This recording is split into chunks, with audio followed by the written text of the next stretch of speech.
These are the 5 scariest Rick and Morty episodes of all time. Starting out with the time Rick and Morty become unaware if their experience of life is real or not in Season 7, Episode 10, titled Fear No Mort, which dives into unsettling psychological horror and much more. The episode begins with Rick and Morty visiting a bizarre attraction in a Denny's washroom, the ominous Fear Hole. Yeah, this does seem like something you'd see at Denny's in real life at 3 a.m. This hole is a strange realm that once entered forces individuals to confront their deepest fears with a promise of coming out of it fearless. Initially, Rick wants to leave and not enter the hole. My greatest fear, Morty, is trusting a gross hole to conquer my fear. But Morty decides to run and jump into it anyway. So Rick comes in after him, and together they face terrifying visions. Then soon enough, they both exit the hole after being completely terrified. We both our pants! What a f***ing ride! And continue their lives as usual. While at home, suddenly a young version of Rick and his dead wife Diane come falling through the roof, and the young Rick vaporizes into ash.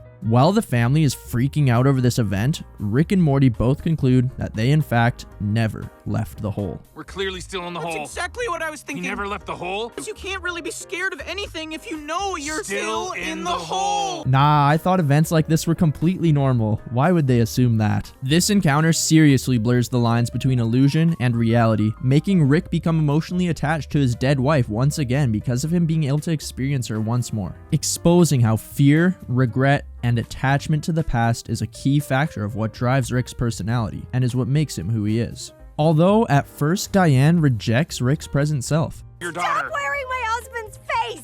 You're nothing like him. Because I lost you! Maybe you didn't deserve me. Unaccepting of Diane initially rejecting him, Rick decides to try and impress her in order to get her back, which seemingly works. As this episode goes on, both Rick and Morty seem to be constantly trying to find meaning regarding why things are going how they are, and the possible link to the hole in their own fears. Maybe your greatest fear is getting a second chance with her and blowing it. As well as things such as Morty thinking his deepest fear is seeing Rick die because of him visibly slowly starting to look older. I'm afraid of watching you die. I like that theory, Morty.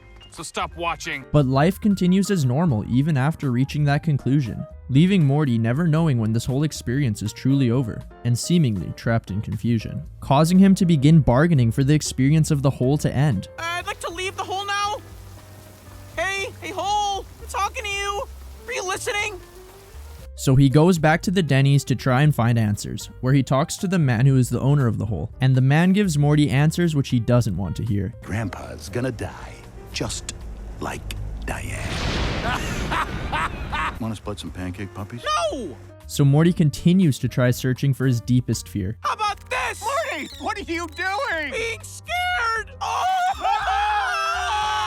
which he concludes to be the fear of not being accepted. My greatest fear is not being accepted. It should be! Because of this conclusion, Morty does many embarrassing things, each time causing what appears to be a reaction from the hole. The last thing he does is perform naked on stage, with Rick joining him to help him fully conquer this fear of not being accepted. Doing this allows the two of them to escape the hole because the fear has been conquered. But as they talk with each other, more fears are brought up, and they realize they in fact are still in the hole. And this repeats multiple times. No, this is real. I can tell. You're not afraid that you could be certain about something and still turn out to be wrong?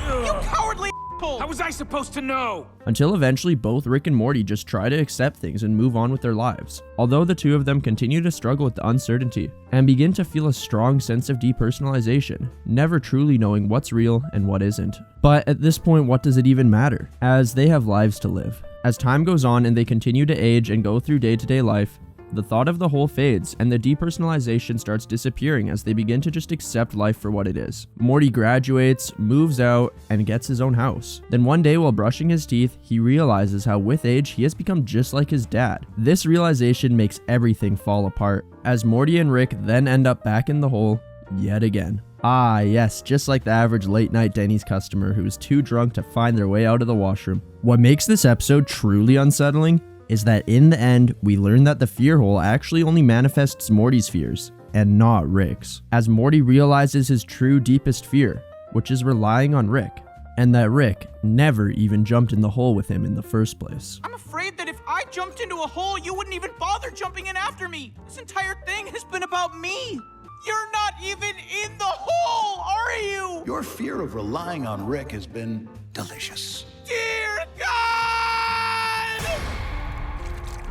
This shift reframes the entire journey, revealing that Morty's fear of losing his place in Rick's world is at the heart of the episode. And the episode leaves viewers with a sense of existential dread through its exploration of identity, dependence, depersonalization, and emotional growth in the most scary way possible. And it makes you wonder, did they actually truly ever leave the hole even at the end? That's a scary thought, but you know what else is scary? Having your own family plot against you. In Season 6, Episode 4, titled Night Family, Rick gets his hands on a device that allows family members to assign basic tasks and chores to their unconscious selves, creating night people who take over their bodies while they sleep. It begins innocently with Rick using it to sculpt abs without exercising, and soon each family member gives nightly chores to their nighttime counterpart. However, the night people develop their own consciousness and begin to rebel. When the night family begins to hate the tasks they're assigned, the tension builds as they refuse to obey, confronting the family with eerie, hostile actions, such as taking Rick hostage to question him why he doesn't just wash his dishes, instead of forcing them to do it. Why won't you rinse your dishes? It takes 2 seconds. Seriously, Rick, just wash your dish off. And they even move all the furniture out of the house, all because they feel it's unfair that the day version of the family forces all this labor upon them. So they do things like try to put the daytime versions of the family to sleep with forceful tranquilization, so that the entire night family can live their lives during the day and make the day versions of themselves do all the work for them. By the end of the episode, the night family takes over and are finally able to exist during daytime. But the lives of the day family aren't as easy as they thought, which causes them to live in a mess. I guess there's a lot more work to seizing the day than I thought. So Night Rick decides to destroy the device which allowed the night family to exist in the first place, so things can return back to normal. Having your own family turn against you might be scary, but what about your own dog? In Season 1, Episode 2, titled Lawnmower Dog, Rick invents a device to help the family dog Snuffles become more intelligent at Jerry's request, because Jerry doesn't like how Snuffles pees on the carpet. I thought the whole point of having a dog was to feel superior, Jerry. If I were you, I wouldn't pull that thread. However, the simple boost in intelligence makes Snuffles gain an alarming amount of awareness. Oh, he's saying I love lasagna. Causing Snuffles to soon realize the extent of mistreatment towards dogs by humans. So Snuffles decides to get revenge, beginning with building himself a cybernetic suit and an army of cybernetically enhanced dogs that aim to enslave humanity. Where are my testicles, Summer? They were removed. Where have they gone? This shift from a cute family pet to an authoritarian dictator is incredibly scary. And Snuffles, who now wants people to refer to him as Snowball, You shall now call me Snowball, because my fur is pretty and white. does things like shove Jerry's face in his own pee as revenge. Honestly, Jerry did deserve this though, not gonna lie. And the other dogs all begin executing their plans to take over humanity, doing things like kidnapping news reporters and committing acts of terrorism on government buildings. Although Morty is safe from all this chaos, because he was nice to Snowball and treated him with respect before he became highly intelligent. Eventually, Snowball decides that treating humans this way is hypocritical, and that the dogs can make a difference in the world by treating humans with respect. Taking over the humans' world will lead to nothing but more heartbreak, more cruelty.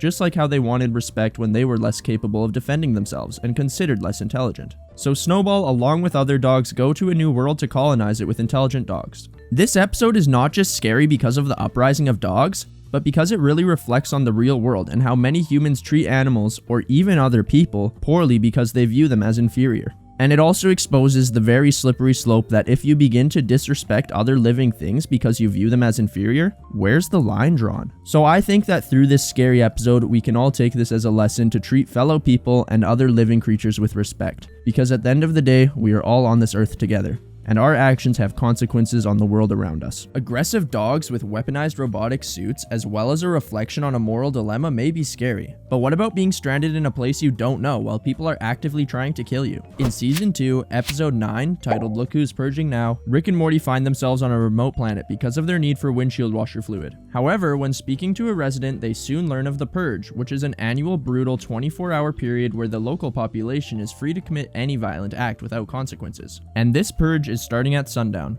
This concept alone sets a chilling tone. The idea of an entire society descending into chaos to cleanse themselves of pent-up aggression is a scary reflection of human nature and primal urges. Rick and Morty try to avoid getting involved and watch from above while the chaos ensues. But Morty sees a girl who is being jumped and may shortly be killed, so he wants to go help her. Rick doesn't want to at first, Morty, in space we have something we call the non-interference policy. but Morty convinces him to go help her anyway.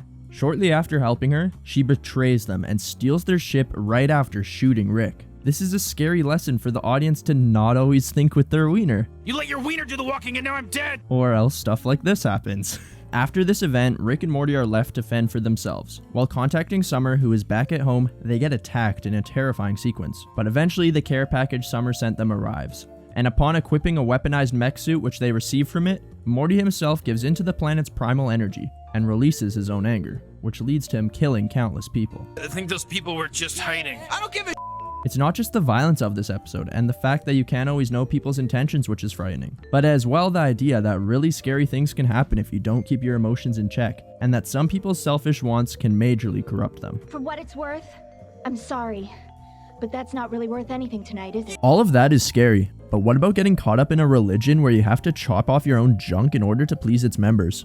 In Season 6, Episode 9, titled A Rick and King Mortur's Mort, Morty becomes entangled with a cult-like society of knights who worship the sun. The episode begins with Morty waiting in line for a sandwich. When two knights leaving the restaurant drop one of their sandwiches, Morty lets them know. The knights find this noble. So courteous. How nice it will be for you to eat what you were willing to stand in line for so much sooner. So one of them offers his sword to Morty. Morty is at first hesitant, I mean, if that kid's not gonna take the He sword. didn't offer it to you. but ends up grabbing it. And while he does so, the knight kills himself with the sword in front of Morty. And the magic of the sword beams Morty to the sun. All of this just because Morty is a nice guy. Jeez. While on the sun, the knights tell him all about how they are immortal, but they can choose to die if they want, and that if he joins them, he will have more freedom than he's ever known. But the problem is that you need to cut off your own junk in order to fully assimilate, as it's tradition.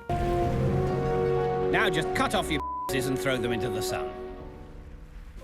Okie dokie. Yeah, obviously. Of course a tradition like that makes total sense. Because the knights are immortal, Rick believes that just playing into their rules is a smart call to make things not get any worse. So, Morty ends up fighting the king in combat, and he wins, making him king. Right after this, Morty decides to go home to live a normal life, but some of the knights follow him, as it's their duty to serve him. This forces Morty to have to deal with this problem, so he proves to the knights why their tradition is stupid, leaving them to abandon it. Eventually, Morty goes to a meeting between rulers of different planets, and causes chaos by dropping the scepter which decides who rules the solar system in the middle of it, which sparks interplanetary war. So Morty decides he needs to get the Knights of the Sun back together in order to fix this, and the way he convinces them to get back together is telling them that he will partake in their original tradition. Cut off your and throw them into the sun. While at the ceremony to do so, Morty makes a plan to fake it, which goes horribly wrong, Step through this machine which checks for nanotechnological hologram. What? and leaves Rick and Morty both having to fake their own death. This is a scary episode not just because of Rick and Morty causing interplanetary war, but because it demonstrates how people can get caught up in dangerous traditions or activities due to peer pressure, without taking the time to think if what they're doing actually makes sense or not, which is something many people do. And in this case, put Rick and Morty in a very dangerous and scary situation. Out of every episode in this video, which do you think was the scariest? Let me know in a comment down below. As well, if you enjoyed this video, you'll probably enjoy one of my videos where I talk about times either Rick or Morty deserve to go to jail. Both of those videos are on the screen right now. Go ahead and pick one. As well, be sure to like the video and subscribe to the channel. Have a good one.